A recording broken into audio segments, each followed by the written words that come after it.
As I prepared to venture out, I reflected on the last couple weeks here in Alemia. Certainly, I was feeling a lot more comfortable. Had created a means of storing food, so I wasn't always worried about starving to death. And I had made contact with other adventurers, and we had formed a loose alliance. Most importantly, I had discovered that my brother had also survived. Now, Lee and Scott DeFerriers were in the land together, and the prospects of survival in this land seemed much higher.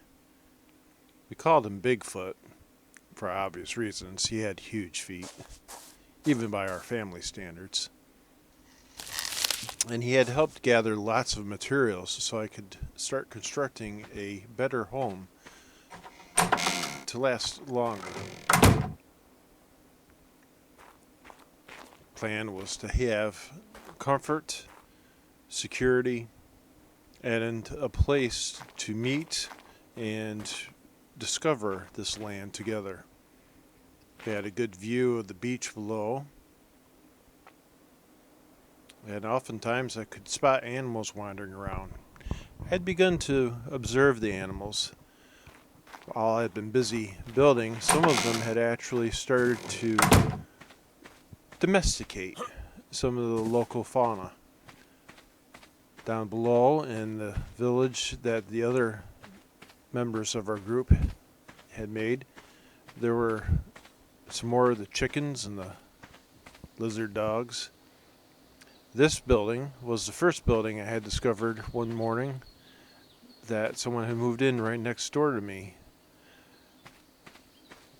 Asked if I wanted to join their tribe. I says, well, I already live here, might as well.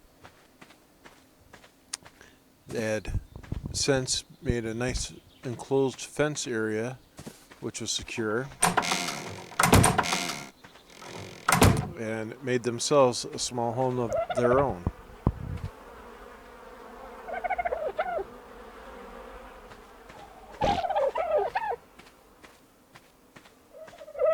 So altogether, I believe there were 6 of us. There may be more survivors out there, but this little group on the beach had become a sort of family. Having dug a well, we also didn't have to worry about running down to the beach every time we got thirsty. So, yes, things were looking up.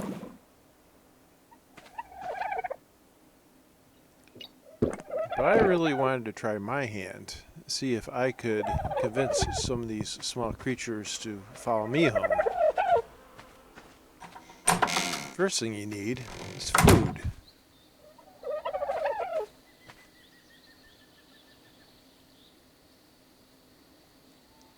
So, one of the things I had discovered is that there were edible berries that the animals were eating in the local area, and having gathered some together, I knew I could make some bait.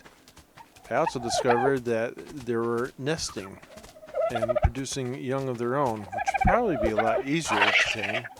Well, at least if I didn't scare them. I already discovered once they were startled, they were no longer interested in any food I had to offer, and the adults, even the small chickens, were more willing to attack me. I'd also discovered a source of crystal, and now that I felt stronger and had proper tools, I was able to harvest some of that crystal, which is helping me make the windows in glass. The berries, once I had found them, they became rather obvious. You'd almost think that they weren't there before, but of course they always had been. You just had to know what to look for.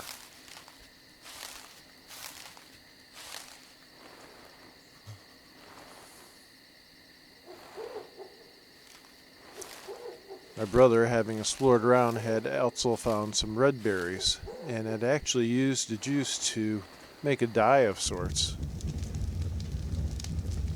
One thing I had discovered is that it does get cold on these nights, and if you aren't careful and get caught out in the open, you can actually suffer hypothermia. So we had made some campfires, some cooking pots, and a place where we could wait out the night if it got too cold out.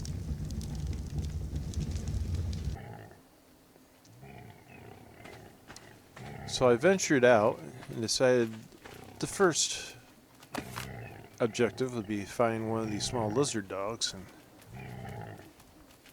see if I couldn't convince it to follow me home. So I took my time. These were the most peaceful creatures, and unless you directly attacked them, they didn't seem to mind my presence at all. So I just stayed around, kept watch for any predators in the area, and eventually convinced the young one to follow me home.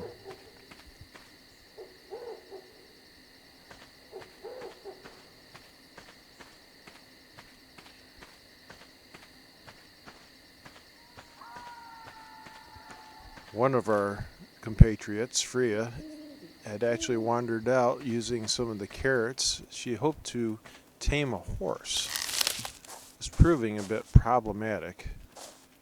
The horses were hard to break, and they had a tendency to run towards danger. I had not seen the large meat-eating creatures that they described, but they sound quite ferocious. And the horses had a tendency to just run right in at them, so it was a work in progress. For now, I was just happy to have my little pet here. I also decided to start thinking about breeding them. Eventually, if I could get a male and a female, start working on that. But before I could do that, I'd have to do a lot more gathering. Wood was ever in short supply. Well, not short supply, but I had to process it, stripping down the large logs down into usable planks that I could make my various projects out of. Eventually, I did make a feeding trough of sorts and decided maybe I could put some materials together that the animals could feed on. So some hay and some berries will have a food source ready and available for them.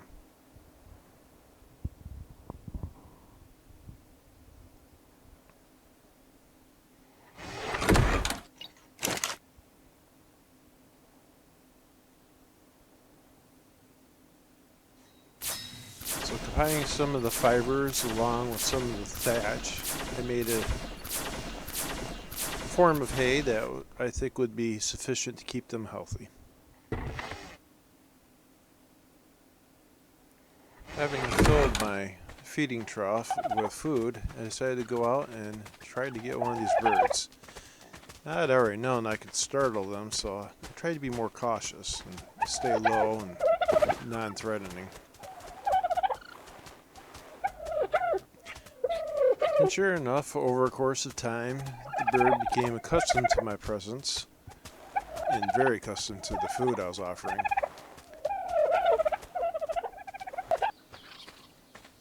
Sure enough, followed me just like the small little doggy, and up the hill we went.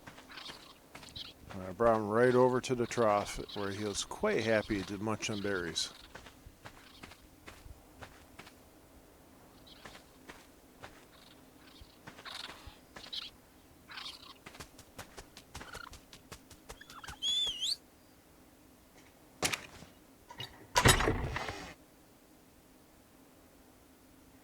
And now having the feel-good moment, I decided, well, now it's time to get some meat and some more hides for myself.